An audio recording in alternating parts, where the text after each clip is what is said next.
Hello everybody, welcome back 2026 Julie's Jewels. It's been a long winter, but we're all getting out of our caves, coming back to talk about races this year. I'm here tonight with Julie Fingar and James Barset. How you guys doing? Doing well. Doing great. Yeah, winter. It's been actually not this week, but it's been rainy and cold, and we've been training in the winter, running in the winter. You've done some races. We've all been out doing stuff. Now we're thinking about, we have our eyes on the spring. Yeah. Getting ready for some big races, huh? Yeah. Got our spring marquee races coming up. Yeah, we're talking about races and how like the way to cool Air 50, they're like stepping stones to get your body from a winter cave to like a summer body, you know? Well, traditionally, Way Too Cool has been the kickoff to the Altra season for the year, and it's the race that everybody would come to and run, and get their season going, and work up to their 50 or 100 mile race later in the year. So it was the kickoff, and we're right back at it. Everybody's getting ready to kick off their season again. Now people kick it off at Bandera 100K. Yeah, I just did Bandera in Texas. Yeah, that was what. Yeah, the weather was nice, so it could have been. Last year it was 17 degrees at the start. Gosh. This year it was 38 at the start. It's not so bad. All right, not so bad. Yeah, I survived. Yeah. Well, great job. Yeah, thanks. I'm excited. Yeah. So Way to Cool, we're tonight to talk about Way to Cool, but also just about kind of like getting your body ready and training, running, getting our minds up to speed with like, what do I gotta do? It's not just running or training. It's about nutrition. It's about footwear. It's about gear. It's about timing, how to pace yourself. We're gonna try to just touch on lots of little things like that tonight. Yeah. So let's kick off with how many years Way to Cool? Wow, I think this is going to be the 36th running of Way Too Cool. So it's one of the old school trail ultras, Northern California. Actually started back in 1990. Wow. And it's been run every year except for one. Yeah. Weather. And I guess we could probably talk a little bit about weather too, because it seems like weather always plays a part in our Way Too Cools. Sometimes we get lucky with a good one. I think last year was a pretty good one. Yeah, if you ran last year, you got away. We got a nice sunny warm but day. not always. And that's part of ultra running, and that's part of the fun of it, dealing with what you get, whether it's rain or wind or hail or who knows what, but it's dealing with the elements and overcoming. I always like to look at the weather when you're like 11 days out and the 10-day forecast is tomorrow. Open it up. Okay, you look at the storm. Is okay. You're trying to figure out, and then it gets closer. It's kind of stressful, like watching like a storm, and they move around. So yeah, Way to Cool. It could be a beautiful day, or it could be a horrific, muddy. Mm-hmm. The course, the finish line can turn into like. No, there's no way through it without getting in the mud. So it could be anything out there. Yeah. Yeah. Super stressful for me in my shoes as we're trying to plan all the logistics and tents and infrastructure that we use, and can we use it if the weather goes awry? And so it is very stressful. Yeah, so and from a runner's perspective, planning your gear, what shoes you're going to wear, what other warm clothes you're going to need. You got to pay attention. So. What size trash bag are you gonna wear? Yeah, it's a thing. So let's get into it here. So, Way to Cool. Again, we got a couple of distances, right? Where is it at? What are the distances, and what's the general vibe of the area? Yeah, so we got a 50K, which is the classic, 31 miles. And then we also have a 10-mile race. Mm-hmm. And this has been happening for a few years now, and it seems to be well received. So we're able to start both races at the same time. So everybody starts at 8 o'clock, both the 50K and the 10-mile. And they do the same first 8 miles, I should say 8 and a little over, but the same course together. So both the 50Kers and the 10-milers are right out there together, sloshing and trying to make it through Knickerbocker Creek.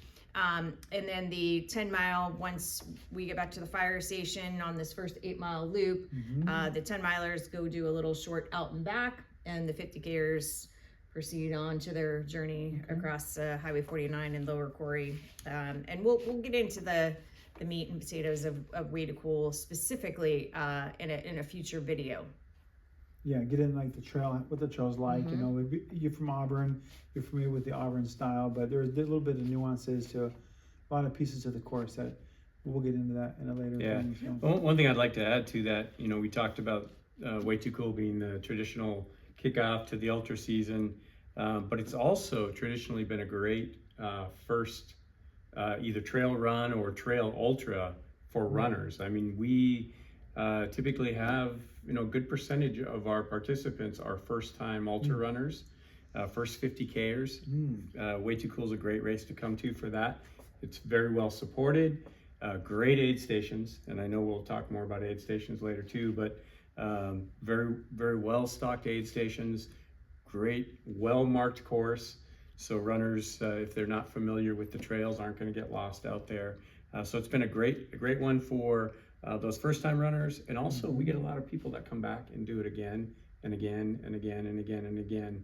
I know we had some runners who'd run, like Bill Finkbeiner, for example, kind of a local legend. How many times did he run it? I want to say it's 32. Yeah. Races, and he was the all-time high, the Hall of Frogger, the most streaking Way Too Cools in the history. But then there was several others. Oh yeah, Gloria Takagishi. Had like 26, 27. So just quite a few. Yeah, over many I know years. there's more too, but yeah, lots of people come back and do it again and again and again. I've done it several times. You know, hopefully any people watching this have done it before too, and they're excited to come back as well. So always just a fun race to get the year going. Yeah, our field size is usually about 500 people, 500 runners between the two distances, and of that, as you mentioned, the first timers, it's somewhere between 150 to 200 runners are doing their first 50K or first trail race. Now we have the 10-mile race infused within the 50K event too. So great first timer race. Yeah. Yeah, I think what makes it nice about being the first one is that it's, since you said well supported, it's well organized. It's gone so many years that all the kinks, there's always a kink, like, you know, but generally, you know, it's well organized, well run. Thank you, Julie, and your team, for, because you've been through it all. So runners can be assured that it's going to be a lot of consistent, good food and good course markings. It's going to be a really consistent race. So it's good for first timers to getting out there. Yeah, and we should probably mention the race date is March 7th this year.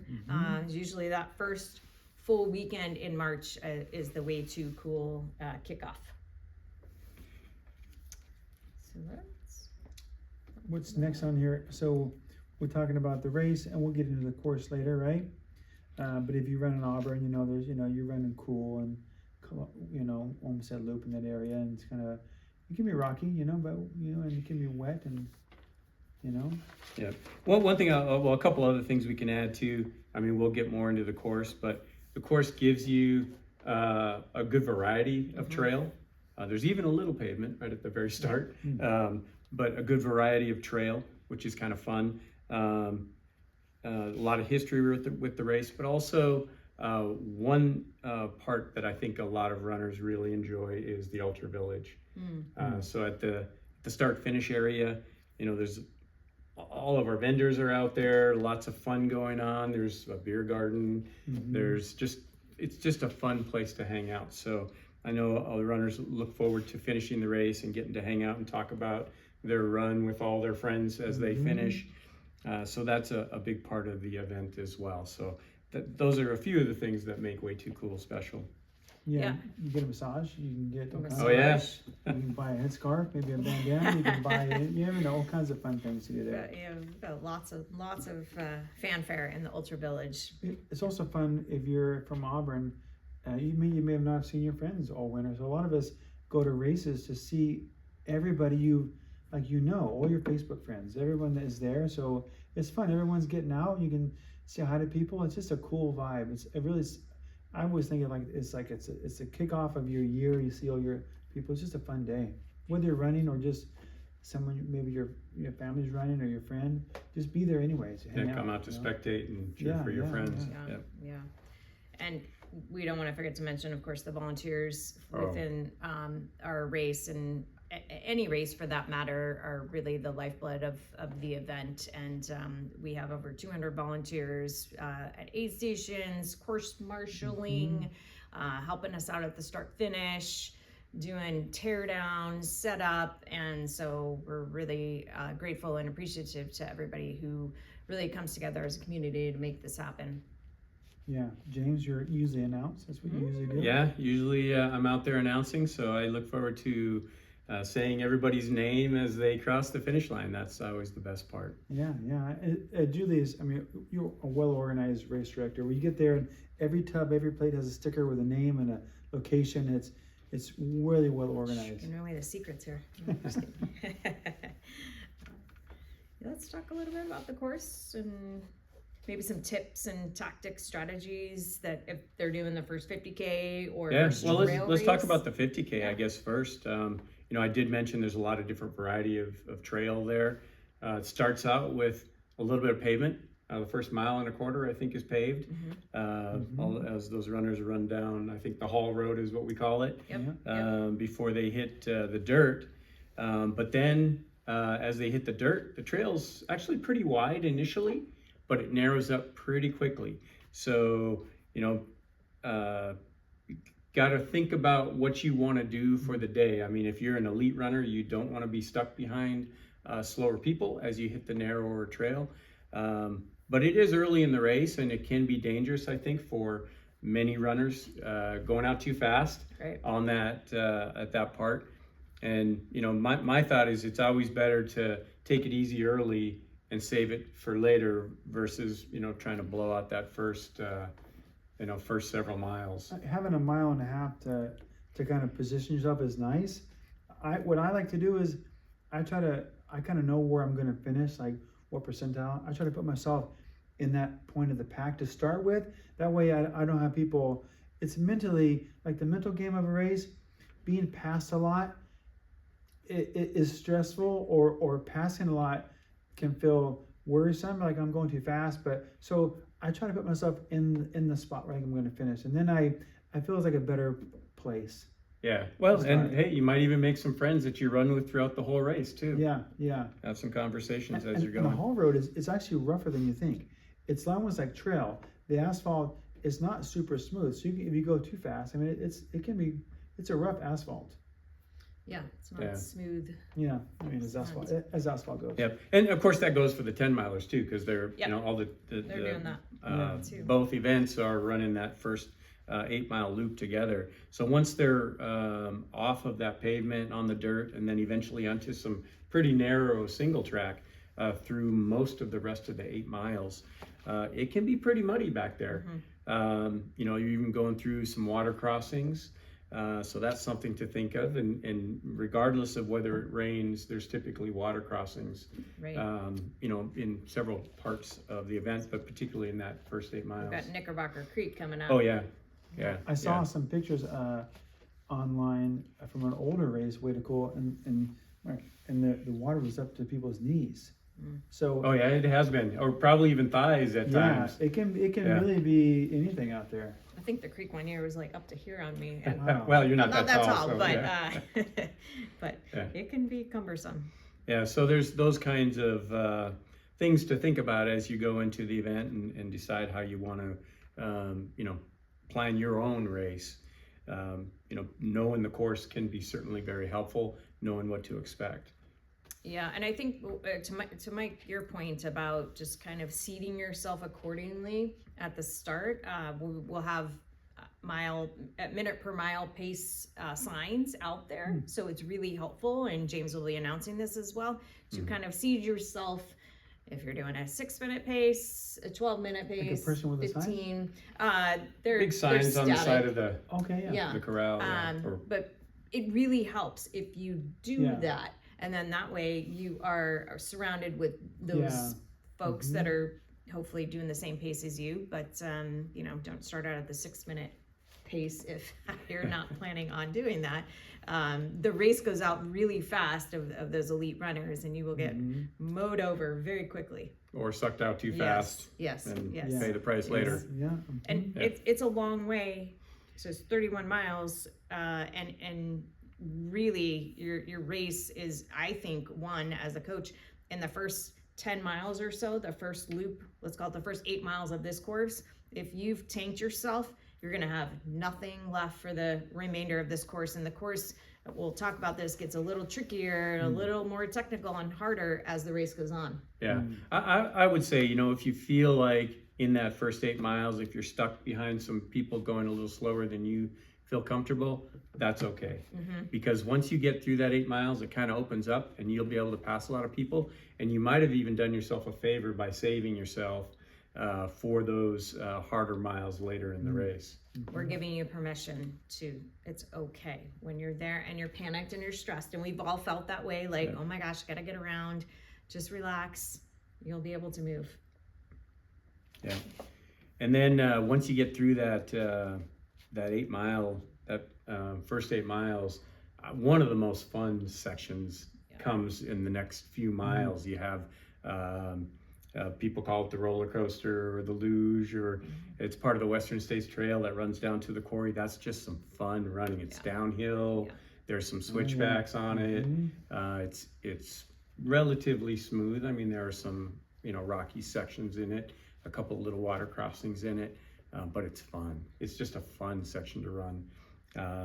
Now the 10 milers won't get to do all of that because they're going to have to turn around and come back to the finish, but those 50K runners will get that whole section all the way down to the quarry road, and it's just a fun section. Yeah, so the 10 mile, let's deviate for just a moment because we're going to split. They'll leave the fire station with the 50Kers, and then we call it the meadow, there'll be a junction, and the 50Kers, the 10 miles are going to make a right-hand turn, and they will go down. So it's a downhill. It's a little technical, but it's downhill to the Highway 49 upper aid station, which is mile 29 for the 50Kers on the return. So they will descend down to this aid station. So making a note, once you go down, you have to go back up. That's pretty rocky. It is. Yeah. It's probably pretty rutted right now, I would imagine, with our storms. So they'll make this turnaround at the aid station, which one of our local clubs, TRA, Trail Running Adventures, does. And then you'll retrace your steps back to the fire station for that finish. Yeah, so that climb's going to be pretty challenging. Yeah, it's a tough one. Yeah. At the end of your race too. Oh, Yeah, near the end. We gotta make the 10 miler super Yeah. easy. We had to like throw in a yeah, little bit of challenge. For those new trail runners, it's a good race to introduce you to some trail. Yeah. And you get some easier running, but you also get some more challenging running in it too, so it's good. But those 50K runners will head down that Western States Trail section to the quarry road, and then they've got, if you want to run fast, there's a great section there called the quarry road. They will run for several miles, and it's pretty wide and fairly smooth trail. So that's a good place if you want to, do some passing. It's a good place to do that. If you want to open up your stride a little bit, that's a great place to do it. Make up some time if you've gone out a little slow. That's the place to do it as well. And how many miles total? It's like altogether about 5 miles. It's about 5 miles. Yeah. And you could absolutely run the entire length of this quarry. I personally would take a few little breaks up some of those pitches, but it is runnable. It is not technical and very smooth. Yep. And in a race, I mean, I think you should always push a little bit. If you're gonna hike with a purpose. Yeah. Hike with effort. Walk fast. So it is a race, So just, but you can keep it going, which is nice out there. You gotta keep pushing. And Yeah. But then it gets tougher after that, as There everything does, right? There's a pretty good water crossing after that quarry road. What's the creek called out there again? I'm trying to remember the name of the creek you cross. Sometimes it can be pretty deep. Yeah, those depends on the rain. We'll find out as we get closer to race date. But then there's a pretty good climb after that. You got to climb back from down by the river back up in the canyon. Is it American Canyon? American Canyon. That's correct. Yeah, it can be. They're very narrow and they're very steep. So those creeks, it kind of the trail goes back and forth, and it can be up to your waist. It can be. Oh, I've seen it. Well, Yeah. I've had it chest deep one time going through there. Not during the race, but another Yeah. time. Yeah. So it certainly can be.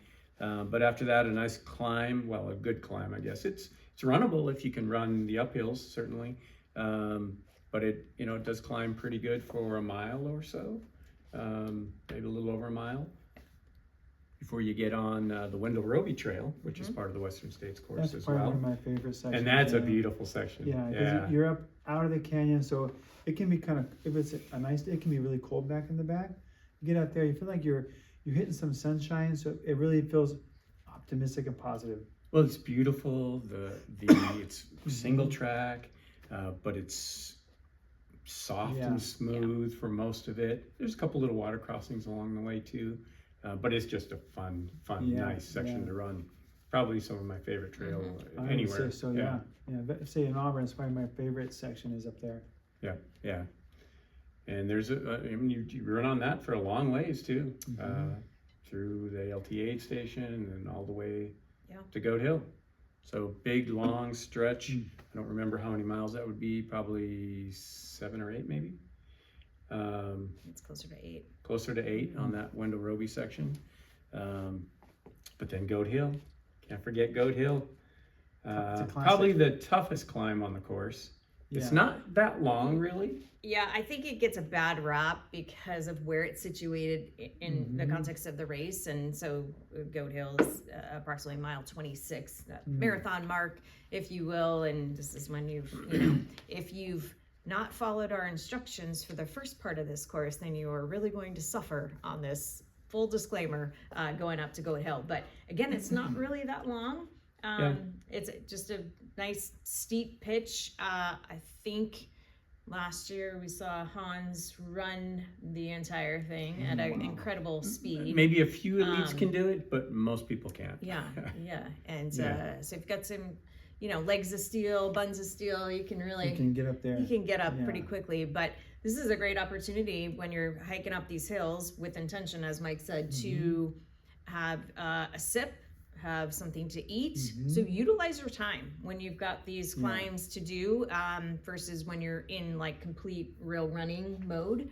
You want to make sure you're fueling and hydrating the entire way. And so using a climb to take care of your nutrition is a perfect opportunity. And it is nice. There's an aid station right at the top too, so if you need to catch your breath. Yes. Yeah, it's good. It's a good chance. Fill up your bottles. And good chance to think about when you're at the top. I always try to eat when it's runnable. Just anytime it's runnable, try to think about that, because when you're hiking uphill, you're like, it can be hard to eat. But when you get to the top, you can get a snack, and you can it's a little bit of a flat section. You can start to eat, get caught up on your nutrition if you fall behind. Yeah. So eat. Yeah. So drink. Goat Hill, it's a tough one, but don't worry, you can get through it. And then after that, there's it's a pretty challenging course after that, at least in my opinion. I've run that course a lot of times, and I think on tired legs, it can be pretty challenging. It's not a lot of climbing after that. There's a little.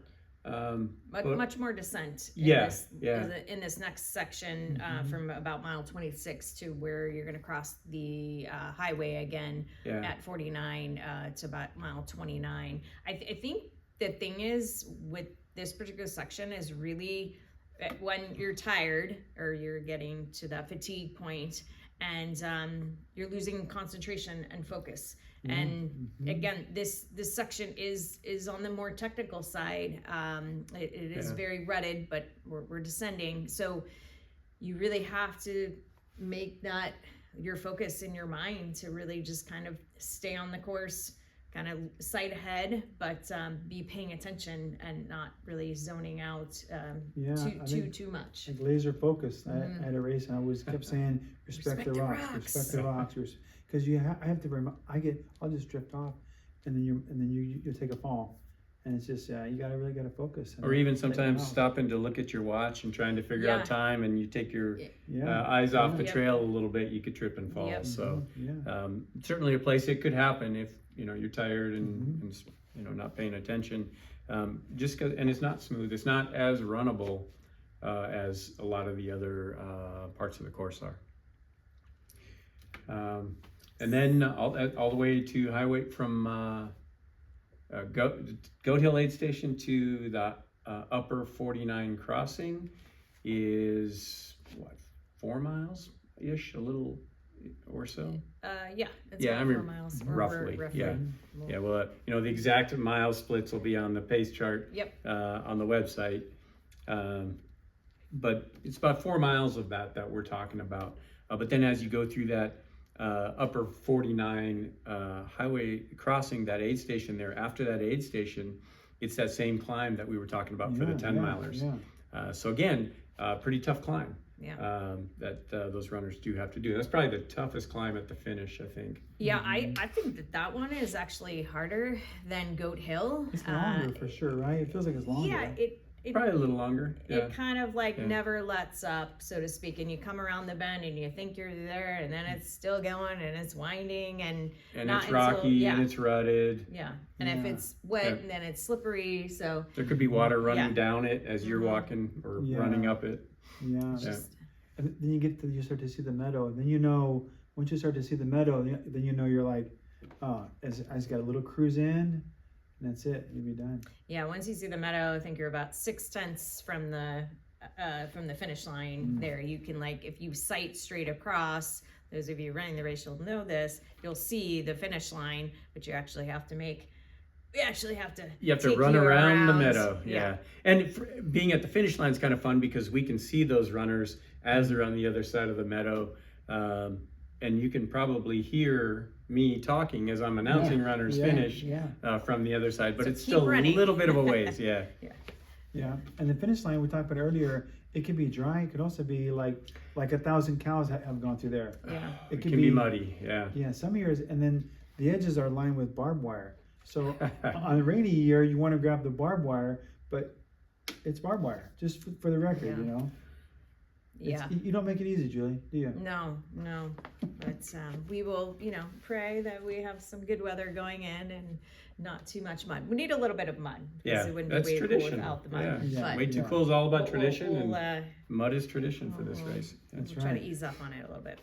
So, so at the finish line, we talked about the Ultra Village and what people can expect there.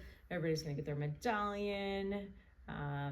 Get their signature frog cupcake. Cupcakes, tree, that's tradition too. The beer garden, cider, and lots of food too. Lots of food. We always make sure our runners aren't hungry after the race. Yeah, I mean, there's always Dust Bowl was one of the beer sponsor, and they've been so great the last couple of years at races. Just a lot of variety, and the beer on a sunny day, the beer gardens are popular, and it's very nice, and you get some food. Some of those have tacos sometimes, and all kinds of stuff over there. It's a good day. Yeah, and so we have 5 aid stations on course. We kind of glanced over them a little bit. Again, we'll do a more in-depth preview of the course and really go through it, aid station to aid station and everything in between. Just want to give you a little overview of what to expect, and those of you training for Way to Cool 50K or 10 mile or any other race all over the country. Some good tips and generalizations that we're trying to give you to help you run a successful race. And maybe we could talk about some of more of the mental fortitude of doing this. Yeah, I just had a 100K race last weekend, so the mental struggle, it seems like it's part due to training.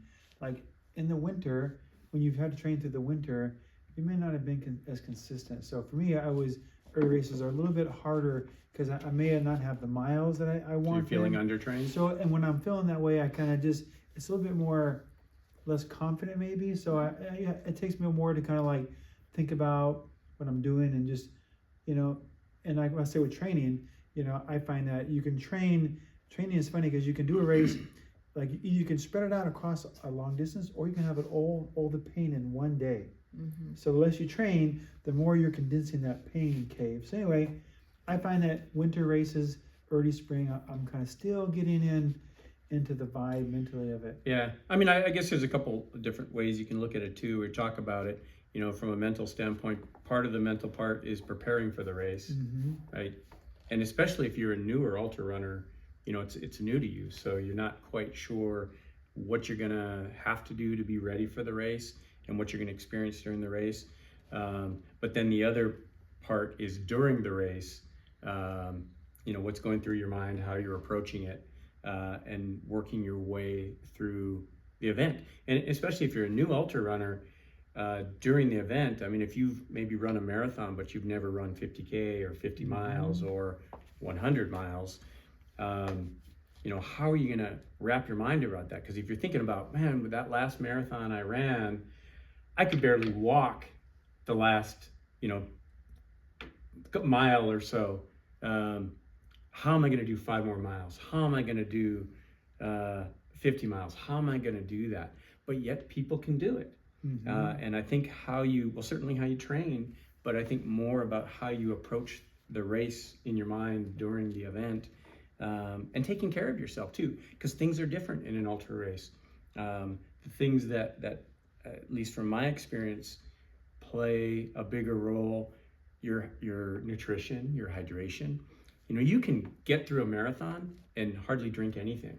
You can get through it. You can get through a marathon, James maybe has taking done that. Yeah, well, unfortunately, I've made a lot of mistakes in my day. Yeah. You can get through a marathon without eating anything, maybe taking one goo or two gels, and get through it. But you can't do that in a 50K. You can't do that in a 50-mile race or a longer race. You have to, you have to get nutrition in your body to be able to do that. So Judith, do you have a go-to food or little something secret that when you feel a little bit of a dip coming, do you have a little go-to? Carry anything? I usually try to mix it up between a solid and a gel. So like a solid, I like a jam bar. They're one of our partners, but they're delicious and super yummy. Those are good.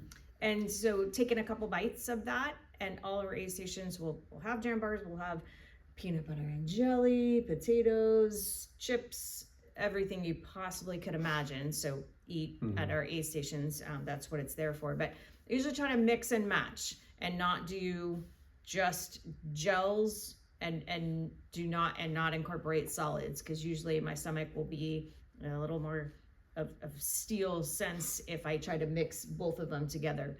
So that's kind of my strategy to do. And then always just hydrating too. So once you take that fuel, you need to get that down, get that absorption going. So whether it's water, whether it's your scratch or whatever electrolyte that you're using, you need to do that. And even if it's a cold day, which it typically might be, that you still need to hydrate, and you might actually, your hydration needs might be a little heftier too, along with your salt, sodium intake as well. So you should practice this when you go out, and especially if you're here in Northern California with the weather we've been having, even on those chilly mornings, make sure you're taking in your fuel and really doing that. Yeah, I think hydrating on a cold day, that's a good point to bring up, because you may not feel thirsty, but you're still going to need hydration.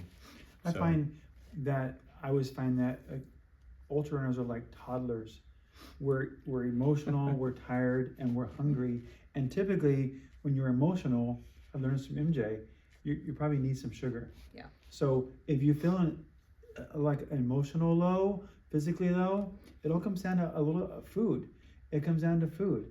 I mean, when I early running, I used to carry like little candies, just because it was like something like that. It made me happy. Like it just something little bit of sugar.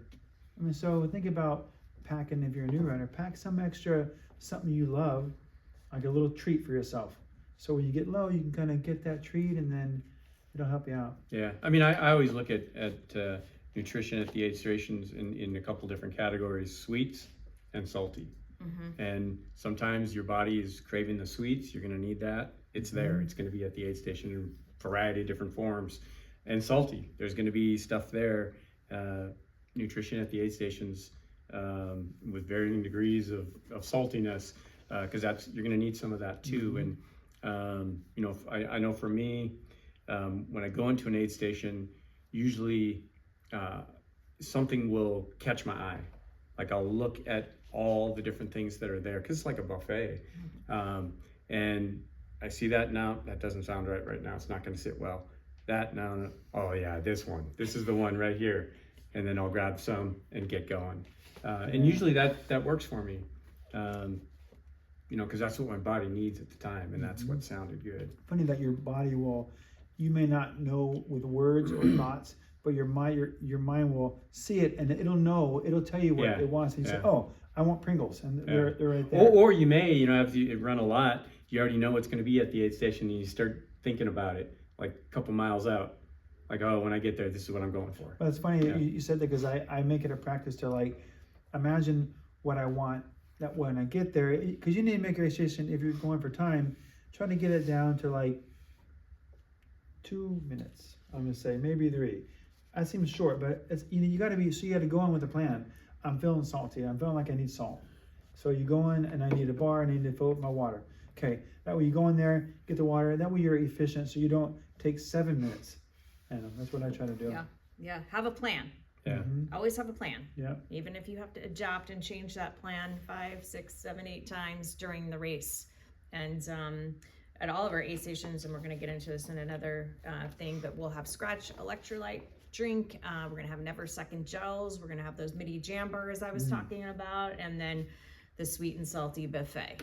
Yeah, so many good stuff. So a lot to do.